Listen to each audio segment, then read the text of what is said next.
Hello friends, welcome to MD Mantra. दोस्तों, आज की इस क्लास का हम आगाज़ कर रहे हैं यूपी टेट के लिए चाइल्ड डेवलपमेंट एंड पेडागोजी यानी कि सीडीपी एग्ज़ाम का ब्लूप्रिंट है, जिसमें हम पढ़ेंगे चाइल्ड डेवलपमेंट यानी कि बाल विकास, लाइफ स्किल्स जीवन कौशल्स और टीचिंग स्किल्स यानी कि शिक्षण कौशल्स।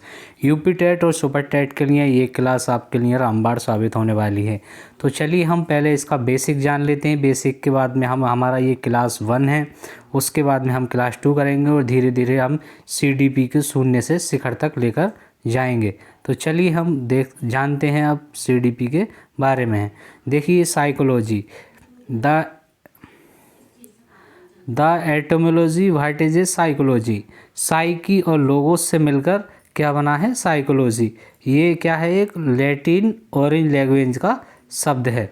इसमें साइकी को हिंदी में कहते हैं आत्मा और इंग्लिश में कहते हैं सोल एंटर, और लोगोस को कहते हैं अध्ययन यानी कि स्टडी एंटर, यानी कि लोगोस को हिंदी में अध्ययन यानी स्टडी कहा जाता है, साइकी को आत्मा यानी सोल कहा जाता है।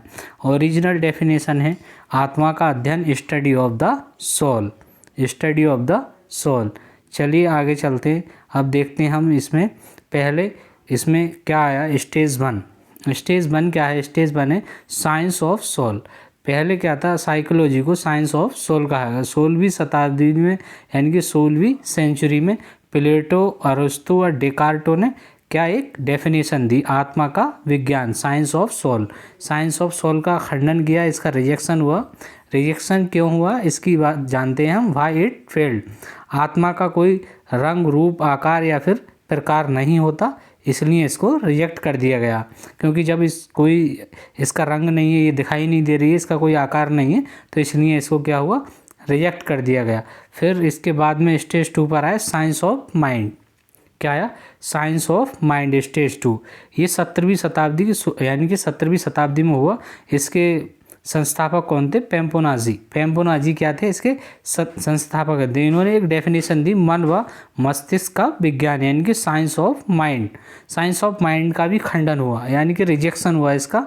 मन का आकार, रूप, रंग, स्थिति स्पष्ट नहीं है, यानी कि जैसे पहले साइंस ऑफ सोल में आकार, स्थिति, रंग, रूप नहीं था, इसी तरह से इसमें भी नहीं दिखाई देता, तो इसको भी रिजेक्शन यानी कि इसका खंडन कर दिया गया।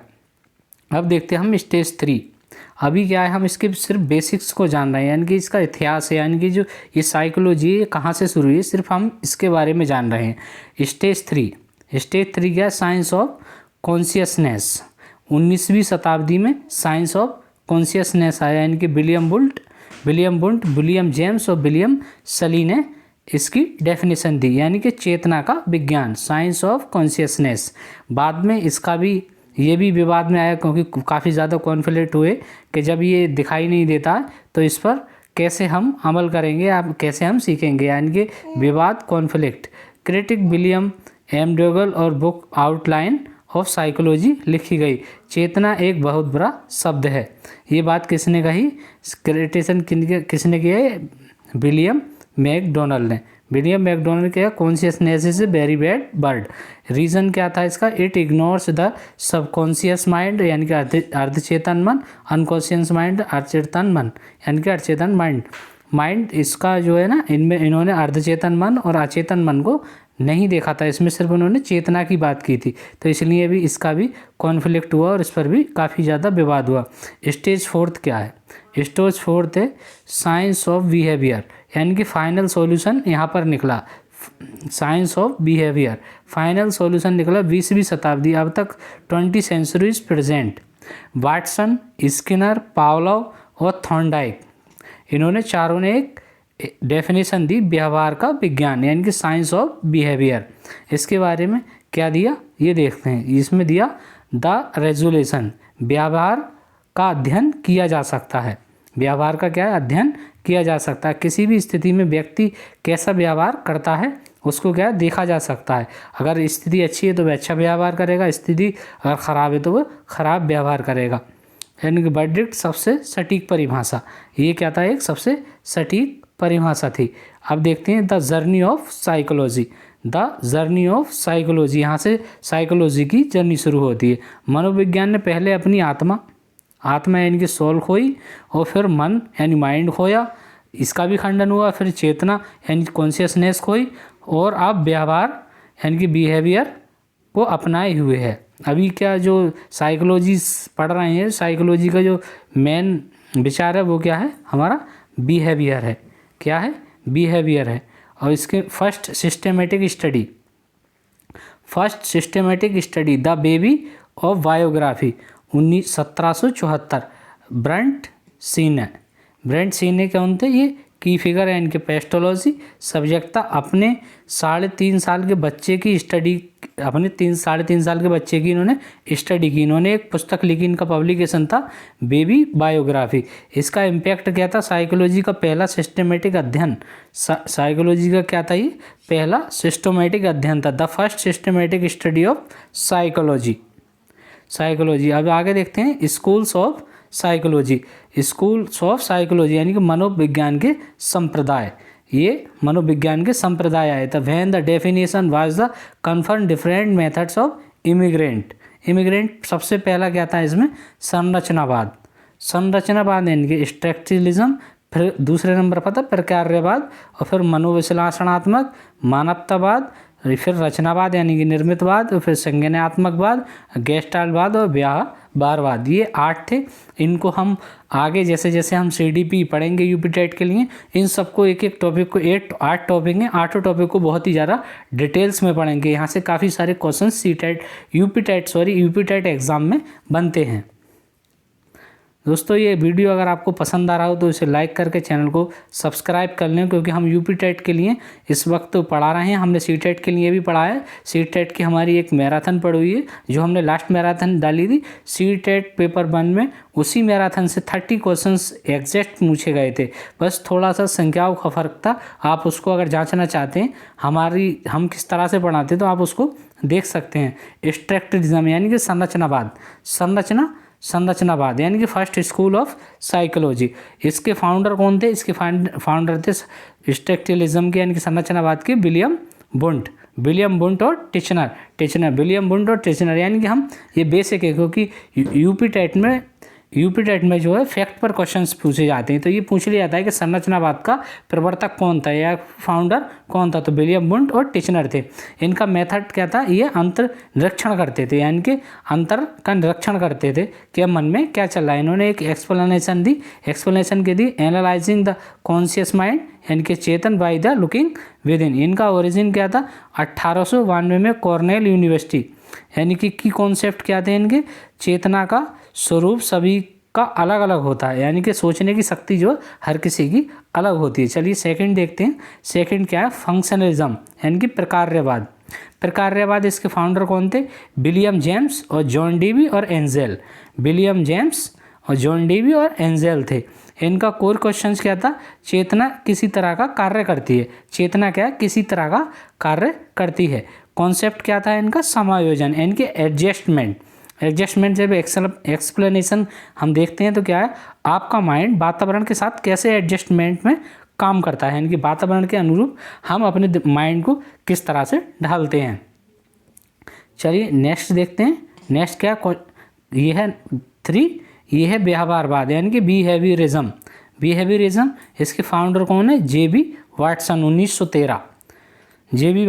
1913। इनके सपोर्टर्स कौन थे, स्किनर, पावलो और थॉर्नडाइक ने व्यवहारवाद को सपोर्ट किया था।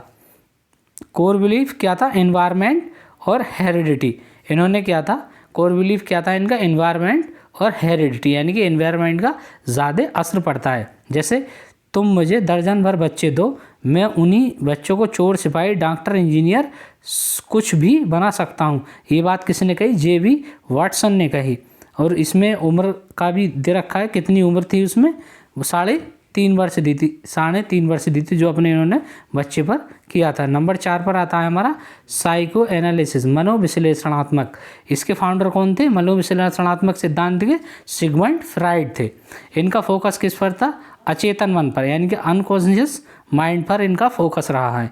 क्योंकि इनके अब हम क्या बोलते हैं, हम इसको जब डिटेल में पढ़ेंगे सिगमंड फ्राइड को, तो बहुत ही अच्छे से जानेंगे। इनका कॉज ऑफ बिहेवियर क्या कहता है, एब normal behaviour is a caused by the unconscious mind. इनके मेथड ऑफ स्टडी क्या थी, हाइपोथेसिस यानी कि संवहन, मुक्त सचार्य विधि और स्वयं व्याख्या। इसको हम आगे डिटेल में पढ़ेंगे। चलिए ये 5 देखते हैं। गेस्टाल्ट थ्योरी, गेस्टाल्ट यानी कि गेस्टाल्ट मनोविज्ञान, इसके फाउंडर कौन थे, मैक्स बर्टनीमर, कोखफा, कोहलर और कर्ट लेविन।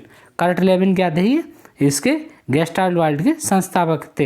एटोमोलॉजी, गेस्टाल्ट यानी कि होल यानी कि समग्र, गेस्टाल्ट का मतलब है होल यानी कि संपूर्ण, और हिंदी में इसको समग्र कहते हैं। ग्रामर वर्ड है इसका।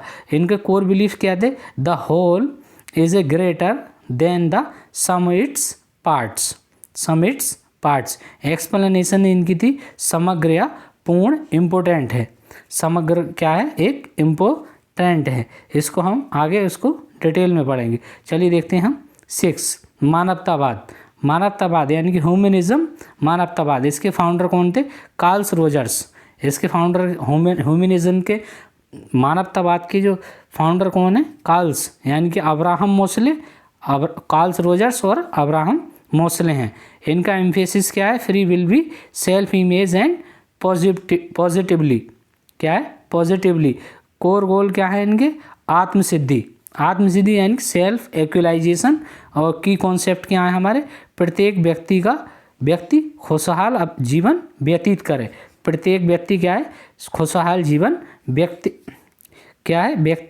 व्यतीत करे। चलिए नेक्स्ट देखते हैं 7 क्या है, संज्ञानवाद यानी कि कॉन्टेक्टिविज्म। इसके फाउंडर कौन है, ब्रूनर, जॉन मिलर। ब्रूनर और कौन है, जॉन मिलर हैं। इसका फोकस, कोर फोकस क्या, मानसिक क्रियाएं यानी कि मेंटल प्रोसेस पर इसमें पूरा फोकस दिया गया है। कि कॉन्सेप्ट्स कौन से हैं, आप कैसे सोचते हैं, समझते हैं और कैसे याद करते हैं। मेटाफर दिमाग को कंप्यूटर की तरह माना गया है। किसने माना, ये ब्रूनर ने और जॉन मिलर ने इसमें माना है। चलिए अब लास्ट देखते हैं 8 नंबर है हमारा कंस्ट्रक्टिविज्म यानी कि रचनावाद, निर्मितवाद। कंस्ट्रक्टिविज्म के फाउंडर कौन है, वाइगोत्स्की और पियाजे। वाइगोत्स्की और पियाजे से काफ़ी सारे क्वेश्चंस यूपी टेट एग्जाम में पूछे जाते हैं।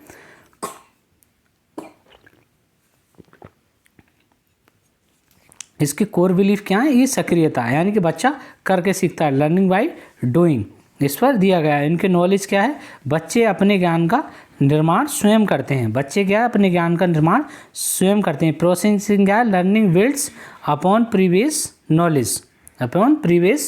नॉलेज। चलिए नेक्स्ट देखते हैं नॉलेज चेक करने के लिए।